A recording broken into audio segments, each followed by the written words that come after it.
కలవడానికి కోసం అర్జెంటుగా ఫారెన్‌కి బయలుదేరాను. అరగంట వెయిట్ చేపించిన తర్వాత నిదానంగా వచ్చాడు మనోడు. బెట్టా వెరైటీలో నా ఫేవరెట్ ఫిష్ అనమాట, గ్రీన్ మ్యాంచైస్.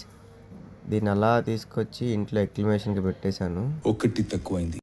ఫిష్ వైల్డ్ వెరైటీ కదా, కొంచెం రాక్ సాల్ట్ యాడ్ చేసా. ఒకటి తక్కువైంది. ఓకే, రాళ్ళు కూడా కొన్ని వేద్దాము స్కేపింగ్ పర్పస్ కోసం. కొంచెం నీట్గా అక్కడ కనపచ్చింది ట్యాంకు. స్కేపింగ్ చేసి మనోడిని లోపల వదిలేసి అనమాట. కొంచెం వాటర్ ఎక్లిమేషన్ కూడా చేసి. ఒకటి తక్కువైంది. మనోడు వైల్డ్ వెరైటీ కాబట్టి పైన మూత కూడా పెడతాం తోక్కుండా. ఈడు పక్కనున్న బ్లూ మ్యాంచైస్ ఫీమేల్ చూసి ఇప్పుడే ఫ్లేరింగ్ కొట్టేస్తున్నాడు.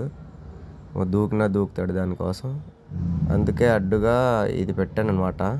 ఒకటి తక్కువైంది.